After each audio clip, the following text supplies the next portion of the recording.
Movie তো আমরা অনেক ধরনের দেখি।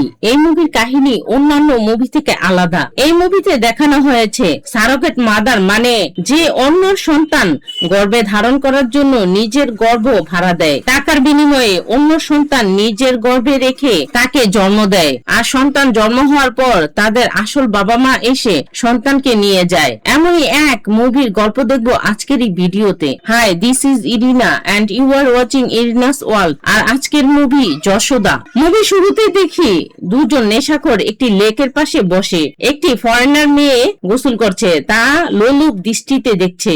এই ফরেনার মেয়েটির নাম অলিভিয়া। অলিভিয়া এক নামকরা মডেল। অলিভিয়া যখন লেকে গোসল করছিল তখনই নেশাখোরদের মধ্যে থেকে একজন এসে অলিভিয়ার ড্রিঙ্কে কিছু পাউডারের মতো মিশিয়ে দেয়। অলিভিয়া লেক থেকে উঠে সেই ড্রিঙ্কে এক চুমুক দেয়। সেই ড্রিঙ্ক পান করার পরই অন্যরকম ফিল করে, তাই সে সিঁড়ি দিয়ে তার ঘরের দিকে আসতে থাকে। আর ঘরের দরজার কাছে এসেই মাথা ঘুরে পড়ে যাবে। সেই সময়ই সেই দুই লুচ্চা লাফাঙ্গার তাকে জড়িয়ে ধরে তার বেডে শোয়ায়। আর যখনই তারা অলিভিয়াকে রেপ করতেই যাবে তখনই অলিভিয়ার দিকে আগাতে গেলে দেখে অলিভিয়ার পুরো শরীর কাঁপছে আর তার শরীর থেকে রগ পুরো শরীরে ভেসে উঠছে। অলিভিয়া ওই অবস্থাতেই মারা যায়। আর এই দুইজন অলিভিয়াকে মরতে দেখে পালিয়ে যায়। সকাল হলেই দেখি মন্ত্রণালয়ের মন্ত্রী এক ক্রাইম অফিসার হাসকে ওয়েলকাম জানাচ্ছে। মন্ত্রী হাসকে জানায় অলিভিয়ার মৃত্যু খুবই রহস্যজনকভাবে হয়েছে, তার মৃত্যুর কারণ এখনো খুঁজে পাওয়া যায়নি। হাস এই কেসের অগ্রগতি সম্পর্কে জানতে চায়। তারা সব অফিসাররা অলিভিয়ার কেস নিয়ে বসে। মন্ত্রী সবাইকে বলে যখন ড্রাগ নেওয়া হয় তখন পেন কিলার নিতে হয় না, আর যদি দুটি একসাথে নেওয়া হয় তবে জানও চলে যেতে পারে। অলিভিয়ার বডিতেও এই রকমেরই দুটি ড্রাগ পেয়েছি। ওই ড্রাগের মধ্যে একটি হলো এলএসডি। ওই ড্রাগই ওই জুসে মিলানো হয়েছে। হাস ড্রাগ সম্পর্কে জানতে চাইলে অফিসার বলে এই ড্রাগ সম্পর্কে এখনো জানতে পারিনি। ওই ড্রাগের স্যাম্পল স্পেশাল ল্যাবে পাঠিয়েছি, রিপোর্ট আসার পর অপেক্ষা করছি, রিপোর্ট আসলেই বলতে পারবো। এরপরই সিন চলে যায় একটি হসপিটালে। হসপিটালে সকল মহিলা রোগীদের সাথে অপেক্ষা করছিল যশোদা। এই যশোদাই এই মুভির মেইন নায়িকা। যশোদা অপেক্ষা করার সময় একটি বেবি এর ছবির দিকে মনোযোগ দিয়ে তাকিয়েছিল। তখনই নার্স যশোদা বলে ডাক দিলে যশোদা যায় ডাক্তারকে দেখাতে। ডাক্তার রিপোর্ট দেখে বলে বাচ্চা ঠিক আছে, আর তুমি কাল যাচ্ছ। যশোদা ডাক্তারকে জানায় এখানে ডেলিভারি করা যায় না। ডাক্তার জানায় তোমাকে তো আগে থেকেই বলা হয়েছে তোমার ভিতরে যে বাচ্চা তা কোটিপতিদের। বাচ্চা কোথায় হবে এটা তুমি ঠিক করতে পারবে না, বেশি চিন্তা করো না, তোমার দরকার টাকার আর ওদের দরকার বাচ্চা। এছাড়াও ওইখানে তোমাকে রানীর মতো রাখবে। 50% পয়সা তুমি কালই পেয়ে যাবা, আর রেডি হও যাওয়ার জন্য। যশোদা চলে যাওয়ার সময় নার্স এসে পেছন থেকে ডাক দেয়। নার্স যশোদাকে বলে ডাক্তার মিথ্যা বলেছে, তোমার রিপোর্ট ভালো না, আমি তাকে অন্য ডাক্তারের সাথে কথা বলতে শুনেছি। যশোদা জানতে চায় কি শুনেছেন। নার্স জানায় তোমার গর্ভাশয় অনেক কমজোর, তুমি একটি বাচ্চা জন্ম দিতে পারবা। ও একথাও বলেছে এরপরে তোমার দ্বিতীয় বাচ্চা হওয়া মুশকিল। সারোগেসি তোমাকে করানোর জন্য ডাক্তার আর আমি দুজনেই পয়সা পাবো।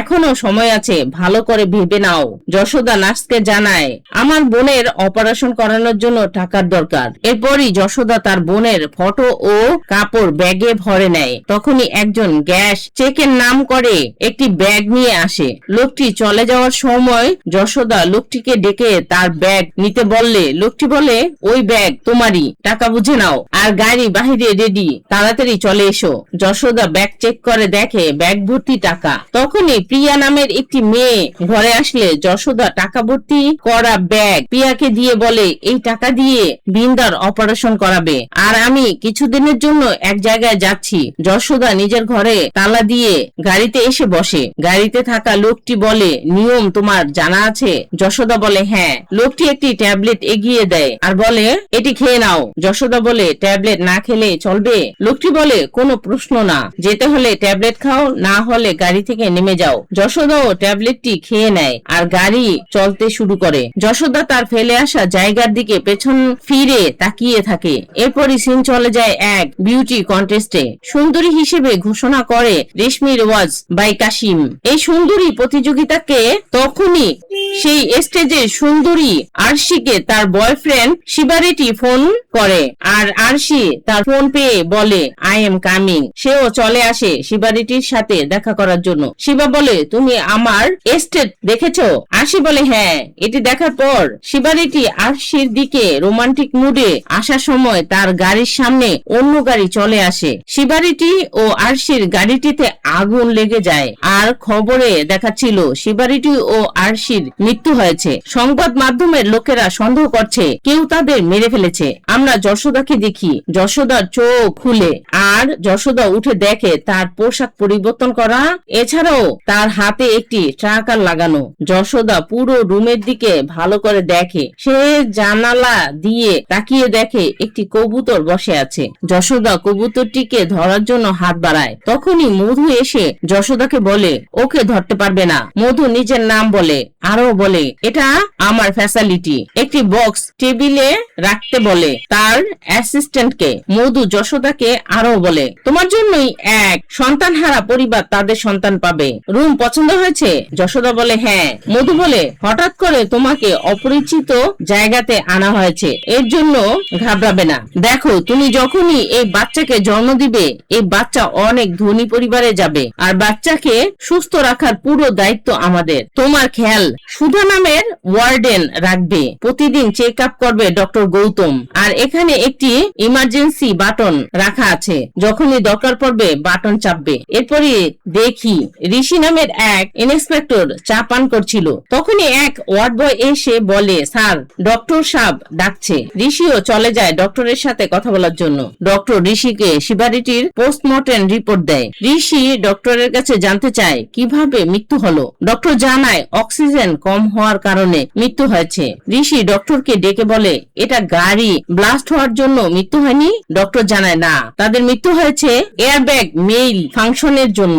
ঋষি ডক্টরকে বলে I can't believe it, life বাঁচানোর এয়ারব্যাগ এর জন্যই মৃত্যু হলো।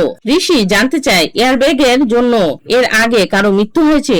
ডক্টর জানায় সারা দুনিয়াতে 24 কেস রেজিস্টার আছে, এর বেশি ডাটা আমার কাছে নেই, আপনি যা জানার গুগল থেকে জেনে নিতে পারেন। ঋষি রিপোর্ট এনে বলরামকে দেয়। বলরাম রিপোর্ট দেখে। তখনই ঋষি বলে এয়ারব্যাগ এর জন্য মৃত্যু। বলরাম বলে আমার মনে হয় এটা ওপেন অ্যান্ড শর্ট কেস, আমরা কেসকে এই নিউজ দিতে পারি। ঋষি বলে স্যার কেস বন্ধ করার আগে আমরা যদি এক এক্সপার্টের ওপিনিয়ন নেই তবে ভালো হতো। বলরাম বিরক্ত হয়ে বলে এক্সপার্ট এর ওপিনিয়ন? ঋষি বলে আমাদের বাসুদেব। বলরাম বলে আচ্ছা, আমাদের পুলিশ থেকে কার্বনের উপর ট্রেনিং নিয়েছে। ঋষি বলে মেন্টাল ফিটনেস করছো? বলরামও ঋষির কথা শুনে পারমিশন দিয়ে দেয়। আমরা দেখি যশোদা নিজের টিপ আয়নাতে লাগাচ্ছে। তখনই সুধা এসে যশোদাকে বলে শোনো, এখানে সেখানে নিজের টিপ লাগিও না। যশোদা জানতে চায় তুমি কে? সুধা বলে আমি এখানকার ওয়ার্ডেন। তখনই যশোদা বলে মধু ম্যাডাম বলেছে এখানে যা কিছু আছে আমার আয়না, আমার টিপ, এতে আপনার কি? তখনই সুধা বলে তোমার সাথে ঝগড়া করে কে? তখনই সুধা বলে তোমার সাথে ঝগড়া কে করে? যশোদাকে একটি ড্রেস দেয় পরার জন্য, স্ক্যান করতে যেতে হবে। যশোদা সুধার সাথে যাওয়ার সময় সুধা যশোদাকে এখানকার নিয়ম কানুন শেখাতে থাকে। সে স্ক্যান রুম পার করে চলে যায়, আর যশোদাকে দাঁড়িয়ে থাকতে দেখে বলে এখানে কেন দাঁড়িয়ে আছো? যশোদা বলে স্ক্যান রুম এখানে। সুধা বলে আমি জানি। সুধা তার কার্ড দিয়ে স্ক্যান করে দরজা খুলে দেয়। যশোদা রুমে ঢুকলে গৌতম বলে বিছানায় শুয়ে পড়ো। যশোদা বিছানায় শুলে গৌতম বলে বাটন খোলো। যশোদা বলে আমি মেয়ে চাই। গৌতম বলে ছেলে না মেয়ে তা স্ক্যান করার পরই জানতে পারবেন। যশোদা বলে না, আমি মেয়ে ডাক্তার চাই। গৌতম বলে ডাক্তার তো ডাক্তারই হয়, ছেলে বা মেয়ে তফাৎ কি? তাছাড়া এখানে কোনো লেডি ডক্টর নেই, আমি সবার স্ক্যান করি। যশোদা বলে তাহলে চোখ বন্ধ করে? গৌতম বলে চোখ বন্ধ করলে স্ক্যান করবো কিভাবে? যশোদা বলে আমার চোখ তো বন্ধ করতে পারবো। গৌতম বলে তোমার ইচ্ছা। গৌতম স্ক্যান করার সময় যশোদা বলে দেখেছো আর হার্টবিট কিভাবে ধারকাচ্ছে? গৌতম বলে এটা তোমার হার্টবিট না, এটা বাচ্চার হার্টবিট। যশোদা বলে কি? আমি দেখতে পারি। গৌতম কম্পিউটার সরিয়ে ফেলে। তখনই যশোদা গৌতমের চোখের চশমার দিকে তাকিয়ে থাকে আর গৌতমকে বলে, আমি তোমার চশমাতে আমার বাচ্চা দেখে ফেলেছি। চলে আসার সময় গৌতমকে ধন্যবাদও জানায়। যশোদা হাত স্ক্যান মেশিনে ঢুকিয়ে এরপরই প্লেটে করে খাবার নেওয়া শুরু করে। যশোদা অন্যান্য মেয়েদের সাথে টেবিলে এসে বসে পড়ে আর সবাইকে তার নাম বলে। তখনই লীলা বলে, অনেক সুন্দর নাম।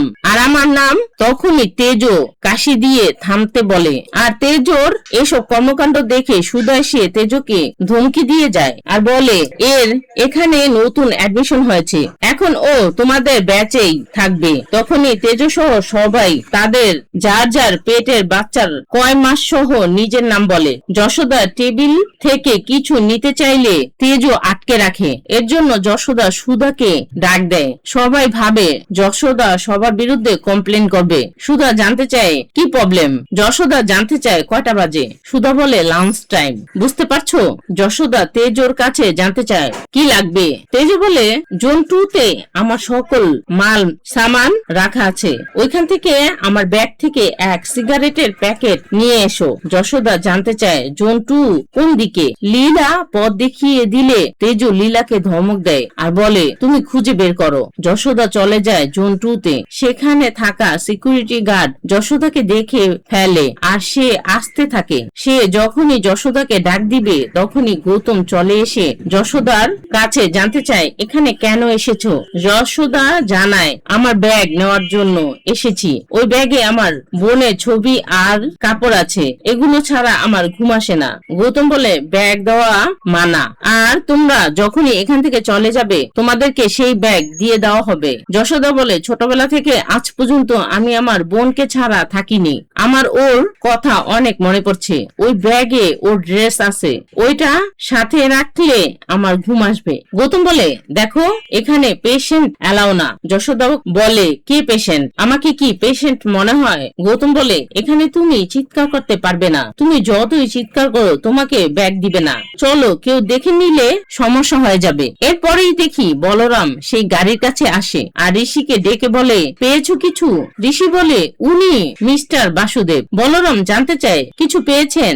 বাসুদেব বলে, হ্যাঁ স্যার, এটা ছিল প্ল্যান মার্ডার। বাসুদেব গৌতমকে বুঝায় এক এয়ারব্যাগ 3টি কেমিক্যালের মাধ্যমে চলে। প্রথমে নাইট্রোজেন, দ্বিতীয় কেমিক্যাল সিলিকন ডাই অক্সাইড, কিন্তু তৃতীয় কেমিক্যাল ওই এয়ারব্যাগ থেকে বের করে নেওয়া হয়েছে। বলরাম বলে, আপনি কিভাবে শিওর হলেন এটা বের করে নেওয়া হয়েছে? বাসুদেব বলে, এক এয়ারব্যাগ ওপেন হলে বুঝতাম ভুল হয়েছে, কিন্তু এখানে 6 এয়ারব্যাগ, এতেও সেই কেমিক্যাল নেই। ঋষি বলে, স্যার কেসকে বাস্তু সংস্থানের মাধ্যমে সলভ করি। বলরাম বলে, ঠিক আছে। এক অফিসার আরশির ছবির দিকে অবাক নজরে তাকিয়ে থাকে। তারা আরশির ল্যাপটপ চেক করলে এক ইগল গ্যাং এর মেসেজ দেখে। বাসুদেব বলে, এই লাস্ট মেইল ওপেন করো। অফিসার বলে, ভিডিও অ্যাটাচ স্যার, কিন্তু পাসওয়ার্ড প্রোটেক্টিভ। তখনই তারা সেই ভিডিও মেসেজটি দেখে। একটি ছেলে বলছে, আরশি, এই ক্র্যাপ ক্রিমে কি যে ব্যবহার করা হয়েছে তা নিয়ে কোনো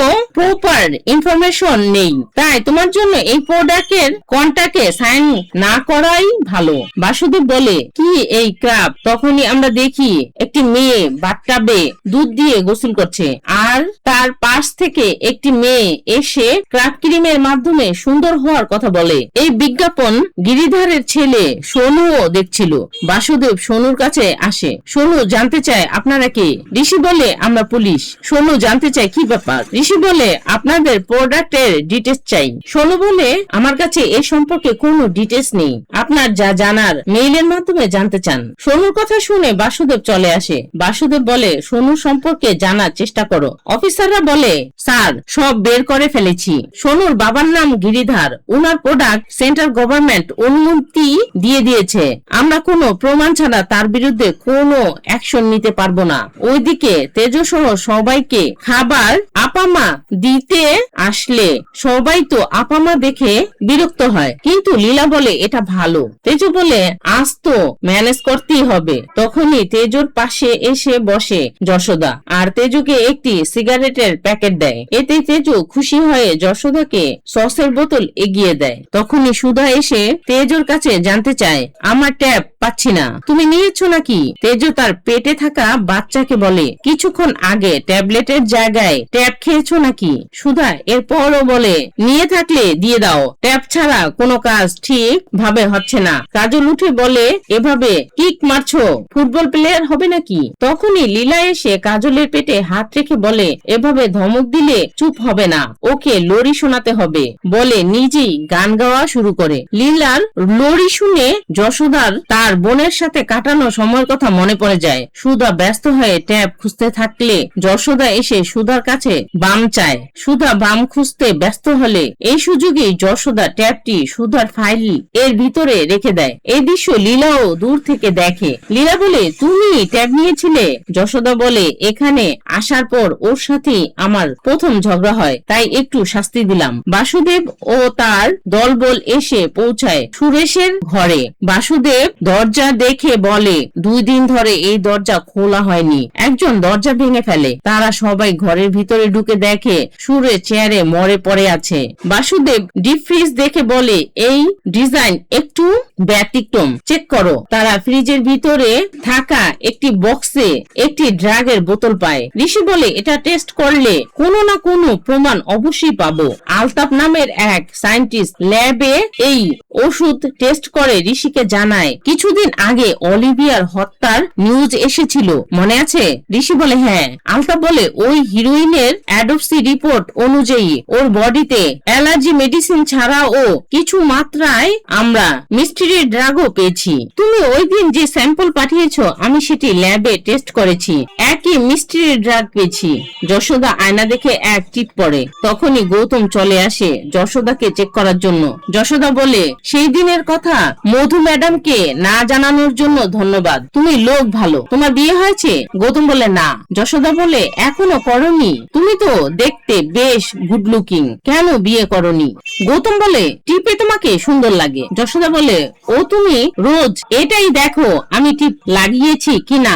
তখনই যশোদার মুখে চকলেট লাগানো দেখে গৌতম আসে মুছে দিতে। গৌতম বলে, চকলেট বেশি খাওয়া ভালো না। যশোদা বলে, আমারও চকলেট খেতে বেশি ভালো লাগে না, আমার পছন্দ চিকি, কিন্তু এখানে চিকি কোথায় পাবো, তাই চকলেটই খাই। গৌতম যশোদার হাত থেকে চকলেট নিয়ে যায়। তেজো বাথরুমে এসে সিগারেটের প্যাকেট ওপেন করলে দেখে প্যাকেটে চকলেট। তেজো চকলেট দেখে বলে, যশোদা তোমাকে তো আমি দেখে নিব। তখনই যশোদা চলে আসলে তেজো বলে, সিগারেটের প্যাকেটে চকলেট দিয়েছো। তেজো সিগারেট জ্বালাতে গেলে যশোদা মুখ থেকে সিগারেট ফেলে দিয়ে বলে, তেজো সিগারেট বাচ্চার জন্য ভালো না। তেজো আরেকটি সিগারেট মুখে দিয়ে বলে, আমার বাচ্চা নাকি, অন্য কারোর জন্য পয়দা করছি। যশোদা এর পরের সিগারেটটিও ফেলে দিলে তেজো বলে, তোমাকে অ্যাডভাইস দেওয়ার জন্য আলাদা পয়সা দিচ্ছে। তেজোর কথা শুনে যশোদা চলে যায়। তেজো তৃতীয় সিগারেট জ্বালাতে গেলে তার পেটে থাকা বাচ্চার কথা ভেবে আর সিগারেট খায় না। এরপরই বাহিরে বের হয়ে যশোদাকে বলে, সিগারেট ছেড়ে দিয়েছি। যশোদা বলে, আমি জানতাম তুমি এটাই করবে, কারণ তুমিও তো এক মা। তেজো বলে, আমি সিগারেট মজা লাগে এর জন্য খাই না, এর জন্য এক কারণ আছে। যখনই আমার মা বাবা আমাকে দেখতো তাদের একই দুঃখ হতো, যখনই আমার মা বাবা আমাকে দেখতো তাদের একটি দুঃখ হতো, মেয়ের জায়গায় ছেলে হলো না কেন, এর জন্যই আমি সিগারেট খাওয়া শুরু করে দেই। একদিন আমার বাবা বলল, ছেলে হলে আমার সব ঋণ পরিশোধ করে দিত। ওই সময়ই এই অফার পেয়েছি, আর কোনো ছেলে এটা করতে পারতো না। আমি বাসায় বলে দিছি বিদেশে যাচ্ছি, বলে এখানে চলে আসি। তখনই কাজল বলে, আমি এক মেয়ের মতোই বাঁচতে চেয়েছিলাম, কিন্তু ভয়ে আমাকে ছেলেদের থেকে দূরেই রাখা হয়। যশোদা জানতে চায়, এটা কেন? কাজল বলে, কারণ আমার জন্ম হয়েছিল এক রেড লাইট এরিয়াতে। আমার মা মুম্বাইয়ের রেড লাইট এরিয়ার প্রস্টিটিউট ছিল। সে 14 বছর বয়সে আমাকে জন্ম দেয়। আমার লালন পালন ওইখানে যাতে না হয় এর জন্য আমার জন্ম হওয়ার পরই আমাকে গ্রামে পাঠিয়ে দেয়। প্রতি মাসে টাকা আর এক আংটি পাঠায়। আমি আমার মায়ের চেহারা পর্যন্ত দেখিনি। নিজের মাকে ওই এরিয়া থেকে বাহির করার জন্য পয়সার দরকার ছিল, টাকার জন্যই আমি সারোগেট মা হওয়ার জন্য রাজি হয়ে যাই। যশোদা বলে সবারই এক আলাদা কাহিনী আছে। তেজ ইলিনাকে দেখিয়ে বলে ওর কাহিনী শোনো। ইলিনা বলে আমার আইফোন কেনার দরকার, এর জন্যই এখানে এসেছি। যশোদা হেসে বলে তুমি সত্যি পাগল, কেউ আইফোনের জন্য সারোগেসি করায়? আমরা দেখি সেই ল্যাবে ঢুকে আলতাফকে কেউ পেছন থেকে অ্যাটাক করে আর তাকে মেরে অ্যাসিডের ভিতরে ডুবিয়ে দেয়। এদিকে গৌতম আসে যশোদার চেক আপ করার জন্য। যশোদা গৌতমের কাছে জানতে চায় এই টিভিতে আমি সিরিয়াল দেখতে পারি? গৌতম বলে না, এখানে মুভি অন্যান্য অনুষ্ঠান যা আপলোড করা আছে তা দেখতে পারো। যশোদা বলে সিরিয়াল না দেখতে পারলে এক মেয়ের রুমে টিভি এর কি লাভ? তখনই গৌতম যশোদাকে চিকি বের করে দেয়। যশোদাও চিকি দেখে খুশি হয় আর বলে ভালোবেসে চিকি আনার জন্য ধন্যবাদ। গৌতম চেক আপ করতে করতে যশোদার কাছে জানতে চায় বিয়ে হয়েছে তোমার? যশোদা বলে না, ডেলিভারির পরে বিয়ে করব, তাছাড়া নিজের পছন্দের ছেলেকে খুঁজছি। গৌতম জানতে চায় কেমন ছেলে তোমার পছন্দ? যশোদা বলে আমি কোথাও হারিয়ে গেলেও আমাকে খুঁজে বের করবে, আমি ভালো কাপড় পরেছি কি না, টিপ লাগিয়েছি কি না, এই সব কিছুর খেয়াল রাখার মানুষ চাই। ওর কাছে আমি যাই চাইবো তা মনে রেখে আমাকে এনে দিবে, তাছাড়াও ডক্টর তো হতেই হবে। যশোদার কথা শুনে গৌতমের হাত থেকে মেশিনটি পড়ে যায়। যশোদা গৌতমকে বলে একবার তোমার বিপি চেক করে নাও, হার্টবিট বাহিরেও শোনা যাচ্ছে। যশোদার কথা শুনে গৌতম বেশ নার্ভাস ফিল করছিল। আমরা দেখি তারা বেশ হাসি মজা করে দিন পার করছিল। এই ফাঁকে গৌতম যশোদাকে চিকি দেয়। এতে গৌতম যশোদা একে অপরের দিকে তাকিয়ে থাকে। আমরা দেখি গৌতম যশোদার প্রেমে পড়েছে। কাজল বলে শাহরুখ খান, শিল্পা শেট্টি, কারণ জোহর এদের জন্য সারোগেসি এক বরদান। তেজ বলে এটা অনলাইন বিজনেস হয়ে গেলেও ভালো, মানে আমি নিজেই ক্লায়েন্টের ঘরে গিয়ে ওইখানে বেবি ডেলিভারি করে রেটিং নিয়ে আসবো। তখনই কাজলের ব্যথা শুরু হয়। কাজলকে সেকশন 2 তে নিয়ে যাওয়া হয়। লীলা নিজের পেটে থাকা বাচ্চার সাথে কথা বলছিল আর কাজলকে রক্ষার কথাও বলছিল। যশোদা দেখে লীলা একা একা কথা বলছে। যশোদা লীলার কাছে জানতে চায় সে কার সাথে কথা বলছে। লীলা বলে জানো আমার পেটে যে বাচ্চা আছে ও ভগবান কৃষ্ণ, বুঝতে পেরেছো? আমি কাঠপুতুলের খেলা দেখানো পরিবার থেকে আসছি, আমি রাত দিন ভগবান কৃষ্ণের কাহিনী শুনে আসছি। এইসব শুনতে শুনতে আমার মনে হয়েছে ভগবান কৃষ্ণ স্বয়ং আমার ছেলে হয়ে আসবে। বিয়ের পর জানতে পারি আমি কখনো মা হতে পারবো না। এ কথা শুনে আমার মনই ভেঙে যায়। আমার অনেক দুঃখ হয়। এই জীবনে আমি ভগবান কৃষ্ণকে জন্ম দিতে পারবো না। আমি অনেক কেঁদেছি, পরে নিজেকে সামলাই। আমার স্বামীর এক জান নেওয়া অসুখ হয়, চিকিৎসা করার জন্য শহরে চলে আসি। হসপিটালে ডক্টর বলে চিকিৎসার অনেক খরচ আর আমাদের কাছে টাকা ছিল না। তখনই এক বাচ্চা জন্ম দেওয়ার এক সুযোগ পাই। তখনই আমার বুঝে আসে ভগবান কৃষ্ণ আমার সাথে লুকাচুপির খেলা খেলছে। এছাড়াও যশোদা কৃষ্ণের জন্ম এক জেলই হয়েছিল আর এই জায়গাও জেল থেকে কম কি। সবাই কাজলের খবর নেওয়ার জন্য অপেক্ষা করছিল। মধু এসে সবাইকে বলে কাজলের বাচ্চা মরা জন্ম নিয়েছে, 2 দিন আগেই পেটে মারা গেছে। বলরাম ঋষিকে ফোন করে জানতে চায় তুমি সোনুর ঘরের বাহিরেই আছো? ঋষি বলে হ্যাঁ, আমি সোনুর ঘরের বাহিরেই অপেক্ষা করছি। বলরাম বলে কোন সন্দেহভাজনকে দেখেছো? বলরাম আরো জানতে চায় আনোয়ার আছে তোমার সাথে? সোনু পার্টি করার সময় গ্লাসের ভিতরে চামচ দিয়ে টোকা মারতে থাকলে ঋষি ও আনোয়ারের উপর চারিদিকে থাকা লোকজন গুলি করা শুরু করে। ঋষি আনোয়ারকে নিচু হাতে বলছিল। তখনই ঋষি দেখে আনোয়ারের বুকে গুলি লেগেছে। আনোয়ারের পরিবারের সবাই আনোয়ারের জন্য কান্না করছিল। ঋষি বাসুদেব সহ অন্যান্য অফিসাররাও আনোয়ারের লাশকে বয়ে কবরস্থানে নিয়ে যায়। এদিকে মধু সবাইকে ব্যায়াম করানোর জন্য আসলে যশোদা, লীলা ও তেজ কাজল সম্পর্কে জানতে চায়। এছাড়াও তারা কাজলের সাথে দেখা করতে চাইলে মধু বলে কাজলের ডেলিভারি হওয়ার পর তাকে বাড়িতে পাঠিয়ে দিয়ে দেওয়া হয়েছে। যশোদা ঘরে এসে এসব নিয়ে চিন্তার মধ্যে পড়ে যায়। সুধা দেখে যশোদার রুম থেকে ইমার্জেন্সি অ্যালার্ম আসছে। তাই যশোদার রুমে গিয়ে দেখে যশোদা অজ্ঞান হয়ে পড়ে আছে। যশোদাকে সেকশন 2 তে নিয়ে যাওয়া হয়। এদিকে বলরাম হসপিটালে ভর্তি থেকে বাসুদেবকে বলে, অলিভিয়ার কেস থেকে এক ইম্পর্টেন্ট তথ্য পেয়েছি। অলিভিয়ার ট্রাভেল প্ল্যান্ট চেক করার সময় আমরা জানতে পারি ও ইন্ডিয়া আসতো, তাও গোপনে। আর যখনই আসতো স্রেফ 3 দিনই থাকতো। পেছনে 2 বছরে 4 বার এসে গেছে। যখন সিবিআই এই বিষয়ে তদন্ত করে তখন তাদের নজরে 122 মহিলার লিস্ট হাতে আসে। আর বলরাম ফাইলটিও বাসুদেবকে দেয়। বাসুদেব জানতে চায় এই 122 মহিলাদের মধ্যে কোনো সিমিলারিটি আছে। বলরাম বলে হ্যাঁ, তারা সবাই ধনী মহিলা। এর মধ্যে এলিনা নামের মেয়ে, যার আসার সময় হয়ে গেছে। আমরা এলিনাকে দেখি, সে এয়ারপোর্ট থেকে আসছে।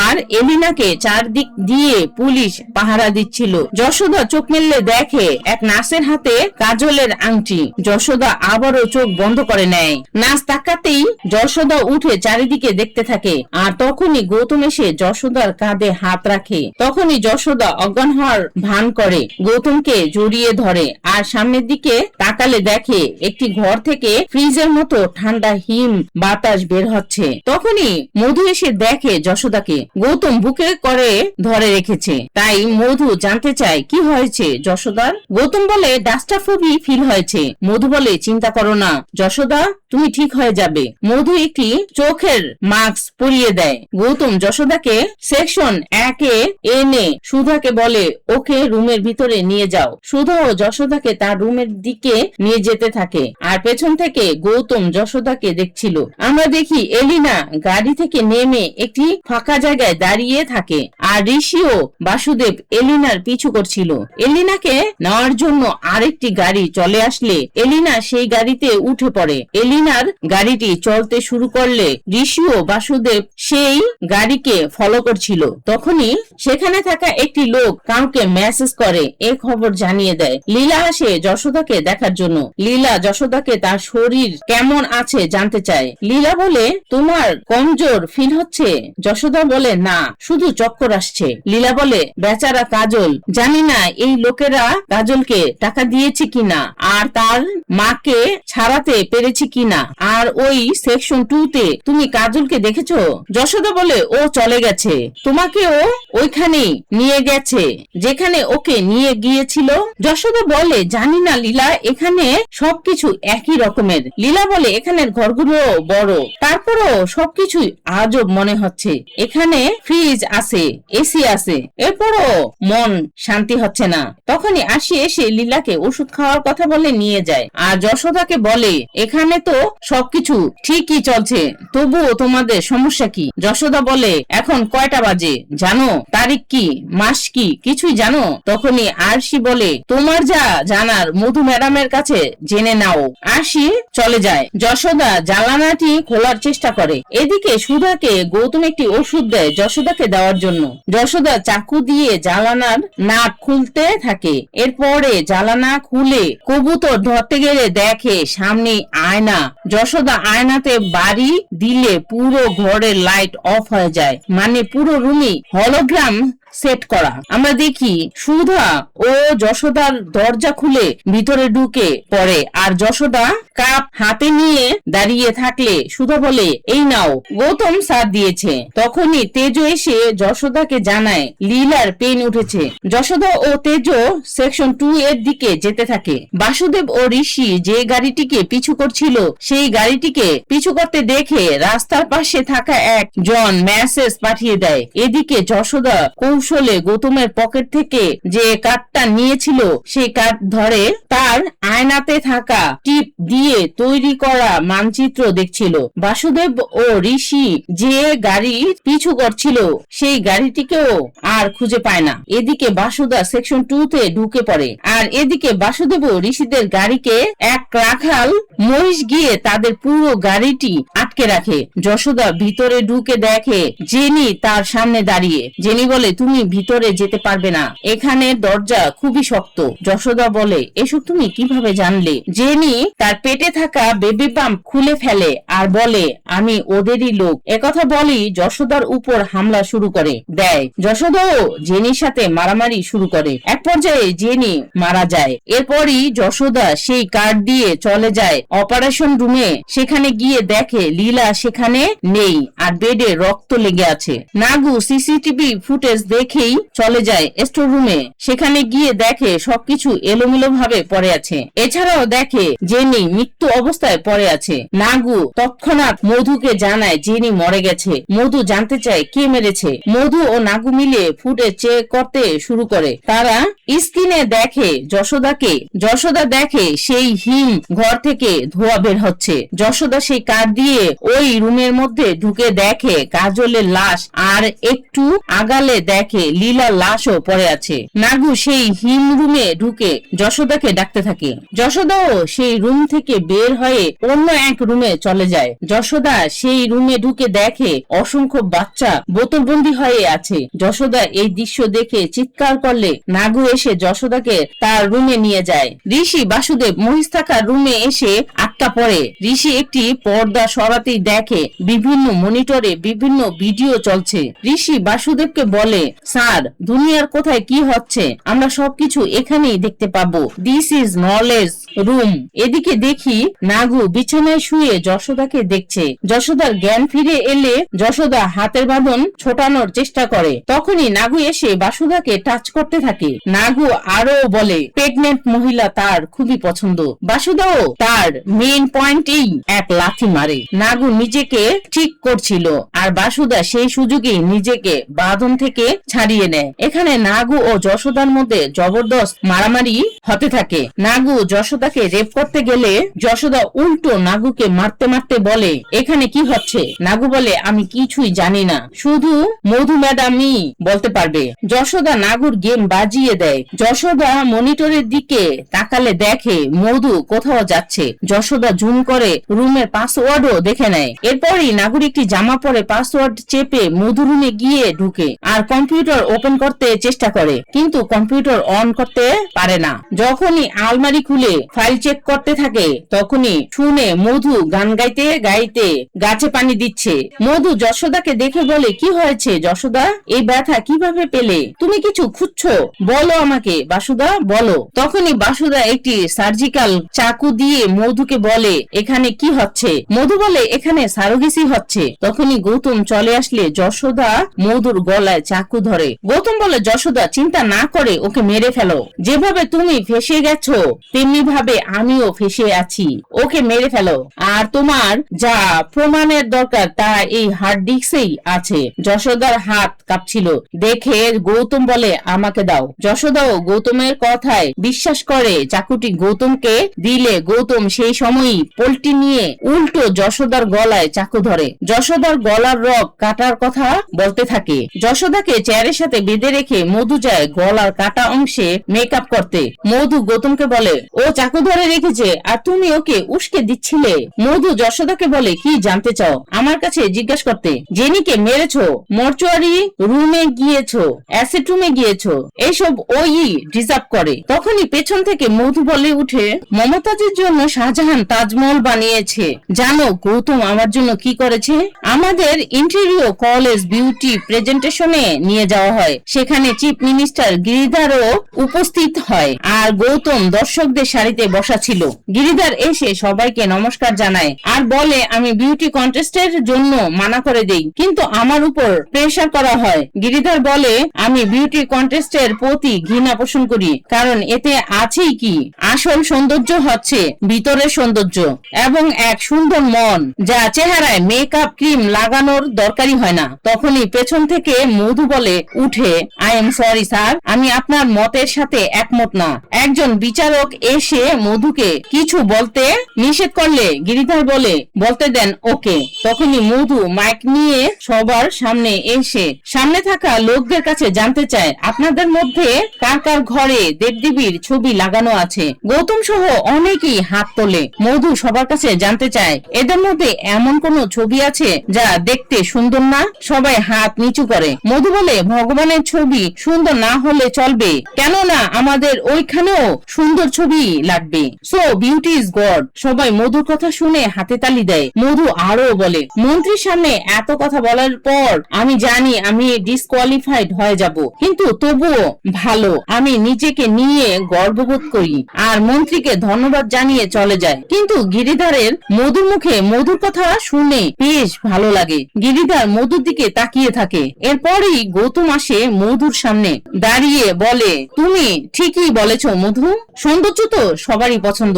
মধু এর জন্য গৌতমকে ধন্যবাদ জানায়। গৌতম একটি গোলাপ উঠিয়ে বলে, আই লাভ ইউ মধু। মধু বলে, গোলাপ দেখতে খুবই সুন্দর লাগে, কিন্তু তোমার হাতে শোভা লাগছে না। মধুর বান্ধবীরা বলে, তুমি ওকে এভাবে কেন বললে? তুমি জানো ও কত জিনিয়াস। ওর কলেজের পেপার জার্মানি ইউনিভার্সিটিতে অ্যাপ্রুভ হয়েছে। মধু বলে, ব্রেন কি দেখা যায়? চেহারাই দেখা যায়। মধু বাহিরে বের হলেই গিরিধারের লোকেরা মধুকে ধরে গাড়িতে বসায়। মধু দেখে গিরিধার। মধু গিরিধারকে বলে, কি হচ্ছে এইসব? গিরিধার বলে, বিয়ে করবে আমাকে? এই রাজনীতির জীবন বাহির থেকে খুব ভালো লাগলেও ভিতরে খুব বোরিং ফিল করি। আমার কাছে অবৈধ পয়সা তো অনেক আছে, কিন্তু যদি তুমি আমার হয়ে যাও তবে জীবন কালারফুল হয়ে যাবে। মধুর বাবা গাছে পানি দিচ্ছিল, তখনই দেখে গিরিধার তার বাসার সামনে দাঁড়িয়ে। গিরিধার বলে, আমাকে কেমন লাগছে? চামচা বলে, আপনাকে দেখে আমার বিয়ে করতে ইচ্ছে করছে। মন্ত্রী মধুর ঘরে গিয়ে মধুর বাবাকে বলে, মধুর মতো মেয়ের সাথে কথা বলতে পারা ভাগ্যর কথা। বাবা বলে, আপনি মধুর জন্য আপনার ছেলের বিয়ের প্রস্তাব নিয়ে এসেছেন? তখনই মধু এসে বাবাকে বলে, ওনার ছেলের জন্য না বাবা, সে নিজের বিয়ের প্রস্তাব নিয়ে এসেছে। বাবা মধুকে একটু আড়ালে নিয়ে বলে, পাগল হয়েছো? বয়স তো দেখো ওর আমার বয়সী হবে। মধু বলে, না বাবা, আপনার থেকেও 5 বছরের বড় হবে আর আপনার থেকেও 500 গুণ বেশি ধনী। মধু বাবাকে আরো বলে, রাজা হওয়ার জন্য যুদ্ধে জিততে হয় আর রানী হওয়ার জন্য স্রেফ রাজাকে জিততে হয়। এরপরই মধু গিরিধারকে বিয়ে করে তার ঘরে চলে আসে। গিরিধারের বিশাল বাড়িতে মধুকে এনে গিরিধার বলে, আগে ছিল এটা রাজার মহল, এখন থেকে হবে রানীর মহল। গিরিধার চলে আসে মধুর সাথে বাসর করার জন্য। মধু গিরিধারকে বলে, প্রোটেকশন এনেছো? গিরিধার বলে, আমার এর অভ্যাস নেই জান।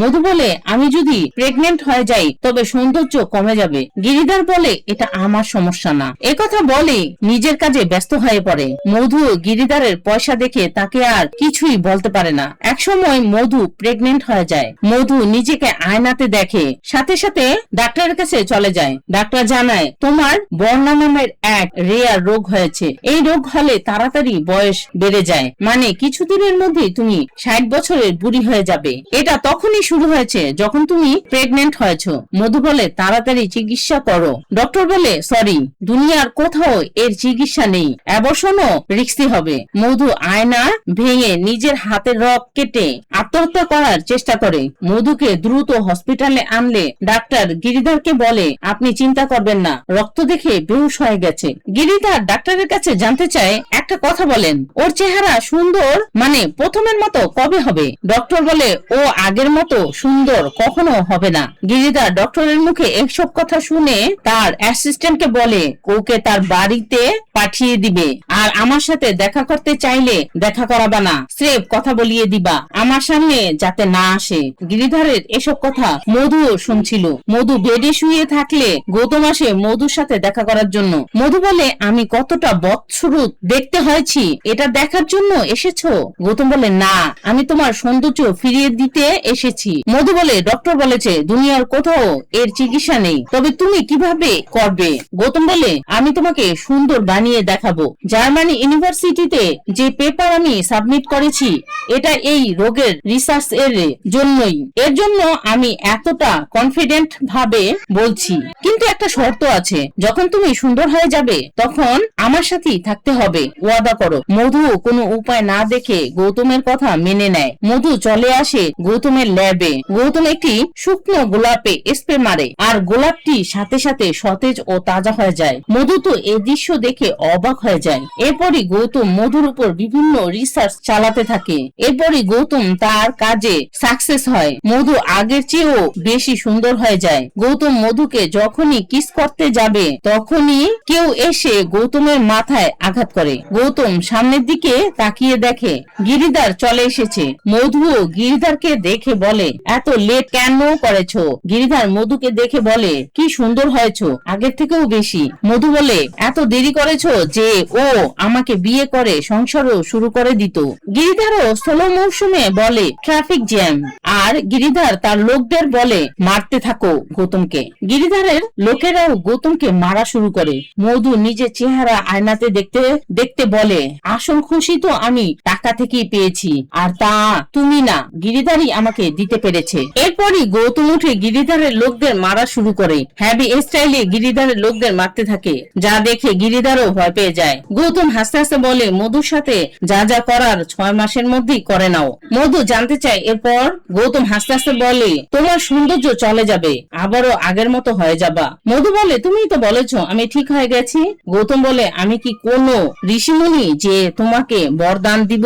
আমি হলাম এক পাগল সায়েন্টিস্ট। তোমার এই সৌন্দর্য ঠিক রাখতে হলে তোমাকে 6 মাস পর পর বুস্টার ডোজ নিতে হবে। গৌতমের মুখে কথা শুনে মধু বলে, গৌতম আমার ভুল হয়ে গেছে, আই লাভ ইউ। গৌতম মধুর মুখে এই কথা শুনে বলে, টাকা চাইলে তোমার পায়ের নিচে বিছিয়ে দিতাম, আর এই বিউটি ট্রিটমেন্ট আমি মার্কেটে ছাড়তাম তো 1000 কোটি টাকার মালিক হতাম। গৌতমের মুখে এসব কথা শুনে গিরিধর বলে, গৌতম তোমার নতুন আবিষ্কার পুরো দুনিয়ার সামনে নিয়ে আসবো। মধুর তোমার ট্রিটমেন্ট দরকার, আর মধুকে দরকার তোমার। সাথে আমরা 3 জন মিলে এক ছোট মোটো বিজনেসও শুরু করতে পারি। গিরিধর আরো বলে, ফর্মুলা তোমার, ইনভেস্টমেন্ট আমার, আর মার্কেটিং করবে মধু। তারা 3 জনে হাত মিলায়। মধু যশোদাকে বলে, এভাবে আমরা 3 জন মিলে এই ব্যবসা শুরু করি। এরপরই গিরিধর মিনিস্টার হয়ে যায়। আর আমাদের বিজনেস কত বড় হয়েছে এই প্রেজেন্টেশনে দেখেই তুমি বুঝতে পারবে। মধু চলে যায় একটি রুমে তার প্রেজেন্টেশন দিতে। মধু স্ক্রিনে থাকা লোকদের বলে, মেয়েরা সবসময়ই সৌন্দর্য সচেতন হয়। মেয়েরা যেখানে জন্ম নেয় না কেন তারা সবসময়ই সৌন্দর্য সচেতন হয়। তারা নিজের সৌন্দর্য ধরে রাখার জন্য পয়সাও খরচ করে। আমাদের কাছে এমন এক সিরাম আছে যা বয়সকে লুকিয়ে দেয় আর সৌন্দর্যকেও বাড়িয়ে দেয়। আমি এটাই বলবো, এই সিরামের জন্য আপনি সব সময়ের জন্য ইয়ং থাকতে পারবেন। আমাদের কাছে যে সিরাম আছে তা 6 মাস পর পর নিতে হয়। আমাদের এই সিরাম কিনে নেয় অনেক মডেল ও অ্যাক্ট্রেস। তারা 6 মাস পর পর আসে এই বুস্টার ডোজ নেওয়ার জন্য। এক লাইন জানতে চায়, অলিভিয়াও কি আপনাদের কাস্টমার ছিল? মধু বলে, হ্যাঁ, আমাদের এই ডোজ নেওয়ার পর 48 ঘন্টার মধ্যে কোনো মেডিসিন নিতে পারবে না। কিন্তু অলিভিয়া দ্বিতীয় ড্রাগ নিয়েছিল, এলএসডি ড্রাগ, এর কারণেই তার মৃত্যু হয়েছে। একজন জানতে চায়, এই সিরাম তৈরি করার প্রধান উপাদান কি? মধু বলে, আমাদের সিরামের প্রধান উপাদান হিউম্যান ফিটার্স। যশোদাও বাধা অবস্থায় এইসব দেখছিল। মধু বলে, মায়ের পেটে হওয়া বাচ্চা, মায়ের পেটে যখন বাচ্চা বড় হতে থাকে তখন তার উপর সূর্যের আলো পৌঁছায় না। এর জন্য ওই বাচ্চার প্লাজমা খুবই পিওর হয়। ওই প্লাজমা এর ব্যবহার করে এক স্পেশাল প্রসেসের মাধ্যমে এই সিরাম তৈরি হয়। যশোদা মধুর কথা শুনে কান্না করতে থাকে। আর এক ক্লায়েন্ট জানতে চায়, এই সব ফিটার্স আপনারা কালেক্ট করেন কোথা থেকে? মধু বলে, গরিব মেয়েদেরকে পয়সার লোভ দেখিয়ে সারোগেসির জন্য রাজি করাই। দরকারের সময় ফেক পেন এর বাহানা বানিয়ে সিজারিয়ান করে ফেলি। ওই ফিটার্সকে অ্যাসিড রুমে প্রিজার্ভ করে ফেলি। দরকারের সময় সেই ফিটার্স থেকে সিরাম বানাই। আরেক ক্লায়েন্ট বলে, যদি আইনের কাছে ধরা পড়ে যান? মধু বলে, এর কোনো সম্ভাবনাই নেই। যদি কেউ আমাদের উপর সন্দেহ করে তবে আমরা তাকে শেষ করে দেই। আরেক ক্লায়েন্ট জানতে চায়, এটা প্রসেস হয় কিভাবে? মধু বলে, এটার পুরো কারিগরি করে গৌতম, আমার পার্টনার। তখনই গৌতম এসে হাজির হয়। গৌতম বলে, মার্কেটে আমার ক্রাফট ক্রিম এর মাধ্যমে এইটা প্রসেস করে বাজারে ছেড়ে দিয়েছি, আর এটা 1 নাম্বার ক্রিমে পরিণত হয়েছে। আর এক ক্লায়েন্ট জানতে চায়, এতে তো রিস্ক আছে, তা সামলান কিভাবে? গৌতম সবাইকে বলে, রিস্ক ছাড়া কোনো ফিল্ড আছে? এক মডেল আরশি এটা জানতে চেষ্টা করেছিল আমাদের প্রোডাক্টে আছে কি। অ্যাক্সিডেন্টের নামে আমরাই তাকে মেরে ফেলি। তখনই গৌতম তার হাতে থাকা নোটপ্যাডে দেখে যশোদা সেই বাধা সিটে নেই। গৌতম মধুকেও সেই প্যাডটি দেখায়। যশোদা দেখে এক্সিট লেখা একটি দরজা। যশোদা সেই দরজা ধরে আগাতে থাকে। বাসুদেব এলিনাকে নিয়ে বলে, এলিনা আসার সময় তার ব্যাগে আমরা কোনো ট্যাগ লাগানো দেখিনি, আর ওদের কোনো লোকও আমাদের এই ট্যাপে ফাঁসিয়েছে। আরেক অফিসার জানতে চায় ও কে হতে পারে। বাসুদেব বলে, কমিশনার বলরাম। আর বলরাম কি এখানে পাঠানো হয়েছে ওদের প্রোটেক্ট করার জন্য। ঋষি বলে, ও কিভাবে এই কাজ করবে? সে তো প্রথম থেকে আমাদের সাহায্য করছিল। বাসুদেব বলে, এই কেস শেষ করার জন্যই বলরামকে এখানে পাঠানো হয়েছে। আর এটাও মনে রেখো, যখন আলতাপ আমাদের সাহায্য করছিল তখন তাকেও মেরে ফেলে। আর ইগল গাইসের মৃত্যুও আমাদের ইনফরমেশন পাওয়ার পরই হয়েছে। আরেকজন বলে, আনোয়ারের যখন মৃত্যু হয় তখন ওরও অ্যাক্সিডেন্ট হয়েছিল।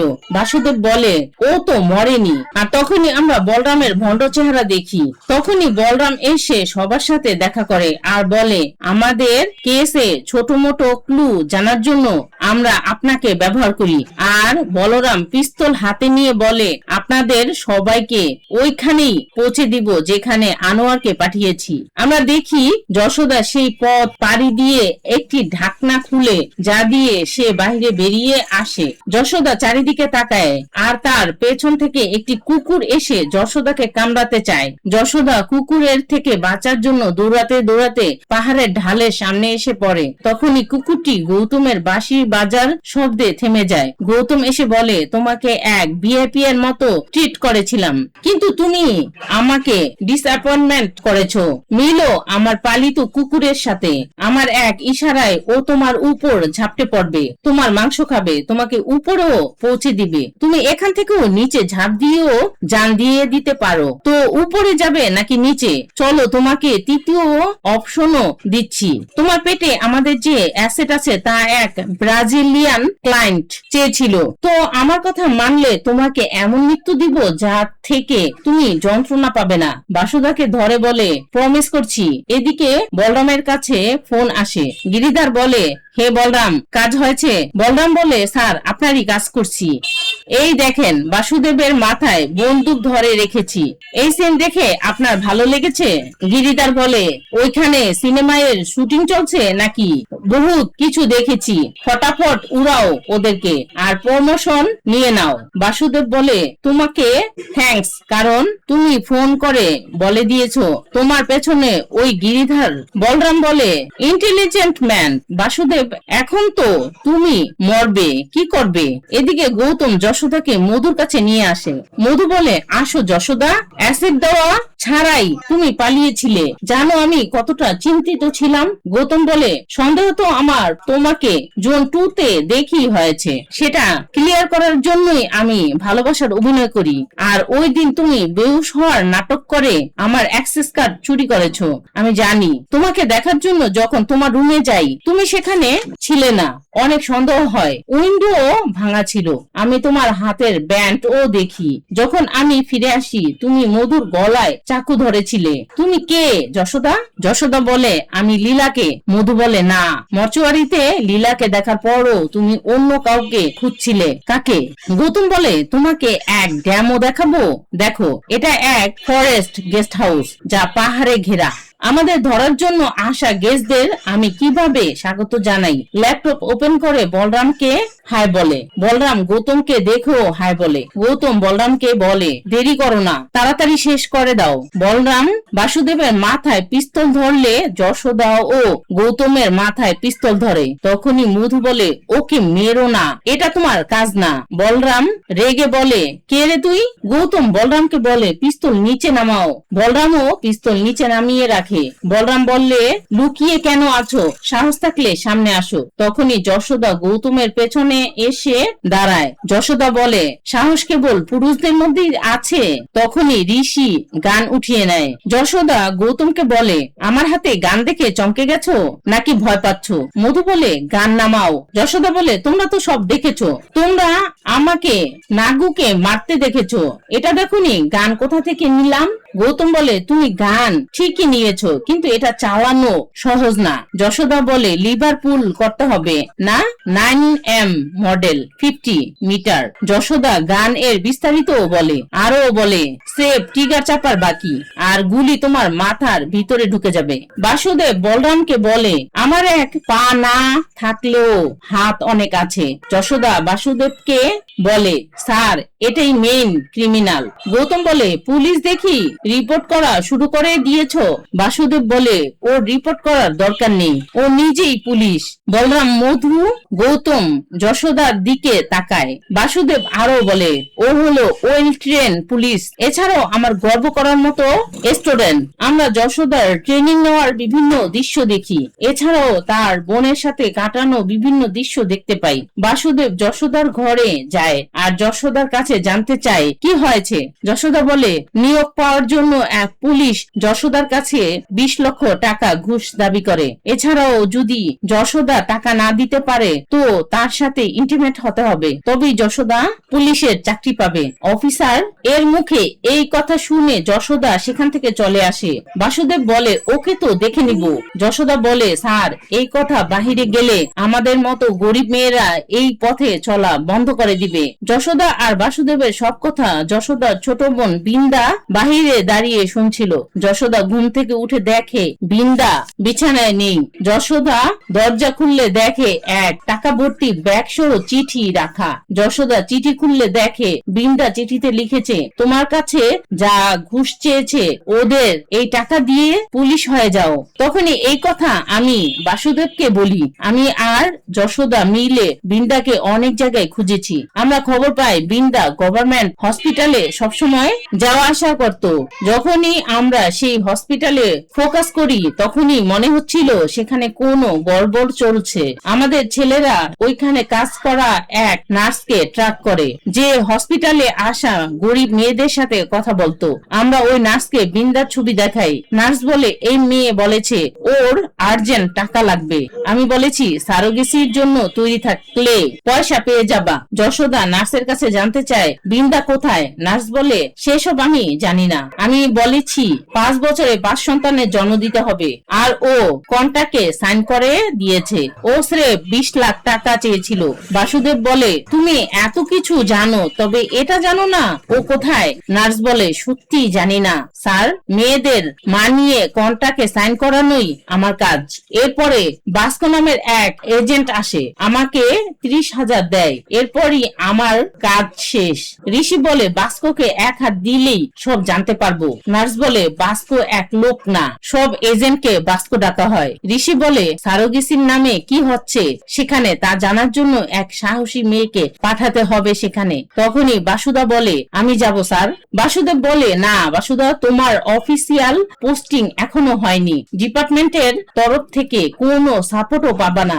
যশোদা বলে, বৃন্দা আমার থেকে ছোট, আমি ওর বোন না মাও, ওকে বাঁচাতে হবে। আমি যাব স্যার, আর যতটা সম্ভব বাঁচানোর চেষ্টা করব। যশোদা বলে, তুমি আমার উপর নজর রাখুনি, আমি প্রথম দিন থেকে নজর রাখছি। কে কি করছে, এটা কেমন জায়গা, ক্যামেরা কোথায় কোথায়, আমি সব জিনিস নোট করেছি। নিজের আয়নাতে ব্লাইন্ড ক্যামেরা এর পজিশন বানিয়ে এর ম্যাপ তৈরি করি, তখনই অ্যালার্ম বাজতে থাকে। মধু বলে, যশোদা কারো লেবার পেন শুরু হয়েছে, আমার এখনই যেতে হবে। গৌতম নিজের ঘড়ি চাপ দিয়ে বাহিরে থাকা পাহারাদারদের অ্যালার্ম পাঠায় ভিতরে আসার জন্য। তারাও অ্যালার্ম পেয়ে দৌড়ে ভিতরে চলে আসে। বাসুদেবের উপর অ্যাটাক শুরু করে। যশোদা গৌতমের মাথায় পিস্তল ধরে বলে, যাও সবাই ভিতরে যাও। মধু পালাতে থাকে। যশোদা মধুর দিকে গুলি করতে চাইলে গৌতম যশোদাকে ধরে। এর মধ্যে সিকিউরিটিরাও গুলি শুরু করে। পুলিশ ও পাহারাদারদের মধ্যেও গোলাগুলি শুরু হয়ে যায়। যশোদা সব সিকিউরিটিদের মারতে থাকে। তখনই এক সিকিউরিটি এসে যশোদাকে ধরলে গৌতম এসে যশোদাকে এক চড় মারে আর তার পেটেও এক ঘুষি মারে। বলরামকে সব পুলিশরা মিলে ধরে। বাসুদেব অর্ডার দেয়, শেষ করে দাও এই কমিশনারকে। সবাই চারদিক দিয়ে গুলি করে বলরামকে মেরে ফেলে। যশোদা নিজের পেট ধরে ল্যাপটপে বৃন্দার নাম খুঁজতে থাকে। সব মেয়েদের ইউগা হল রুমে ডাকা হয়। মধু এসে বলে, যশোদার বোন বৃন্দাকে কেউ চিনো? যশোদা বলে, কি হয়েছে? মধু আমার বোনকে খুঁজছো? মধু বলে, আমি তো এমনিতেই খুঁজছি। যশোদা বলে, এখানকার সব মেয়ে আমার বোন হয়, বলো কি করবে? মধু বলে, সবাই তোমার বোন হলে সবাইকে মেরে ফেলবো। যশোদা গান মধুর দিকে তাক করে বলে, সবার মরার চেয়ে তোমার মরে যাওয়াই ভালো। মধু বলে, এই মেয়েদের বাঁচিয়ে তুমি কি করবে? আর সবাইকে বাঁচালে তারা ঘরে ফিরে যাবে, তখন এদের পেটের বাচ্চাকে কে পালবে? যশোদা বলে, আমি পালবো ওদের সবার বাচ্চাদের। আমার নাম যশোদা, ভগবান কৃষ্ণকে পালা মা। মধুকে গুলি করলে তখনই এক সিকিউরিটি এসে যশোদার উপর অ্যাটাক করে। যশোদা সিকিউরিটিকে মেরে ফেলে। মধুর দিকে তাকালে দেখে মধু সেখানে নেই। মধু একটি দরজা খুলে বেরিয়ে যায়। যশোদাও মধুর পেছনে যেতে থাকে। যশোদা পেছনে তাকালে দেখে মেয়েরা তার দিকে তাকিয়ে আছে। যশোদা মেয়েদের আসতে বলে। মেয়েরা বের হয়ে দেখে মধু হেলিকপ্টারের দিকে যাচ্ছে। তেজু বলে, দেখো যশোদা মধু পালাচ্ছে।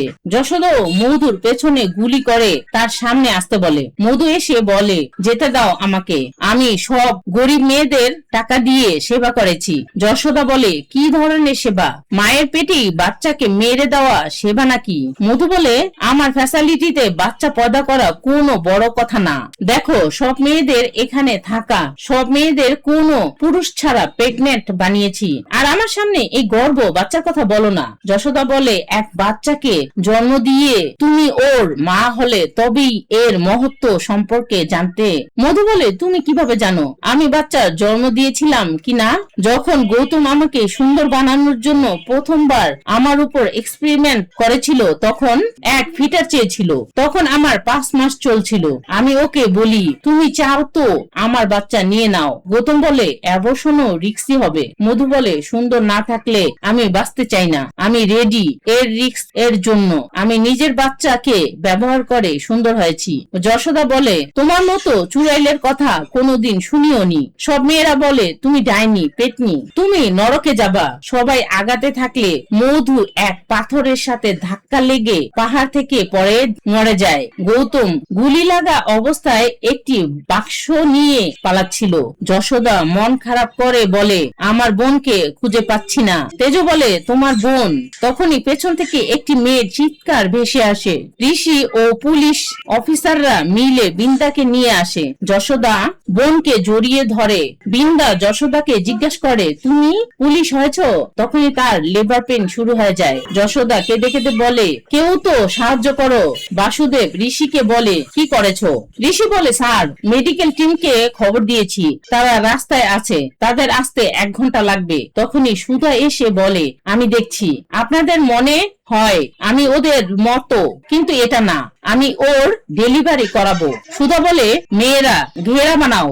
বাসুদেব ছেলেদের বলে, তোমরা সবাই এদিকে চলে আসো। আমরা দেখি গৌতম গাড়ি নিয়ে পালাচ্ছিল। তখনই ঋষি গিয়ে গৌতমকে গান তাক করে। ঋষি গৌতমের বাক্স খুলে দেখে সেখানে বিভিন্ন মেডিসিন রাখা। বৃন্দা এক বাচ্চার জন্ম দেয়। তেজো বাচ্চাটিকে যশোদার কোলে দেয়। যশোদা বাচ্চাটিকে কোলে নিয়ে বলে, লীলা কৃষ্ণের জন্ম হয়েছে। যশোদা বাচ্চাটির কপালে চুমু দেয়। এদিকে গিরিধার ফিতা কেটে সাংবাদিকদের বলে, সমাজে মুরব্বীরা বলে স্কুল হওয়া খুবই দরকার, আর আমি বলবো সমাজে পুলিশ স্টেশন থাকা জরুরি। এতে সমাজে ভয় তৈরি হয়, আর পুলিশ থাকলেই তো আমরা আরামে রাস্তায় চলতে পারবো। তখনই এক পুলিশ এসে গিরিধারকে বলে, স্যার আপনাকে অ্যারেস্ট করার জন্য ফ্যাক্স আসছে। গিরিধার ফ্যাক্স দেখে বলে, আমি এখনই আমার লয়ারের সাথে কথা বলতে চাই। তখনই পুলিশ বলে, সরি স্যার, এটা নন বেল এর চার্জশিট। মন্ত্রী বসে থাকলে সেই ঘুষখোরকে ও অ্যারেস্ট করা হয়। ঘুষখোর মন্ত্রীকে ফোন করে বলে, স্যার দেখেছেন এরা আমাকে অ্যারেস্ট করছে। আমি বলেছি আমি আপনার লোক। এরা মজা করে হাসতে থাকে, এরা জানে না পরে এদের কি হাল হবে। মন্ত্রী বলে, তুমি জানো আমার হাল কি? ঘুষখোর বলে, কি হাল স্যার? মন্ত্রী বলে, অপেক্ষা করো, দেখাচ্ছি। মন্ত্রী জেলের ভিতরে আছে সেই ফটো দেখায়। ঘুষখোর বলে, এটা কি হাল স্যার? এটা তো লকআপের মতো মনে হচ্ছে। গিরিধার বলে, লকআপের মতো না, লকআপেই আছি। ঘুষখোর জানতে চায় এটা কিভাবে হলো। গিরিধার বলে, আমাকে নতুন পুলিশ স্টেশন উদ্বোধনের জন্য ডাকছে আর লকআপও করিয়ে দিয়েছে। এখন দেখেছো আমার হাল কি? তখনই এক পুলিশ এসে গিরিধরকে বলে, স্যার মিষ্টি খান। গিরিধর পুলিশের কথা শুনে অবাক নজরে তার দিকে তাকিয়ে থাকে। আর গিরিধর সহ সব অপরাধীদের তাদের করা কর্মের শাস্তি দেখিয়েই মুভির কাহিনী শেষ হয়। ভিডিওটি দেখে থাকলে কমেন্ট করতে ভুলবেন না। আপনাদের করা প্রতিটি কমেন্টই আমার ভালো লাগে।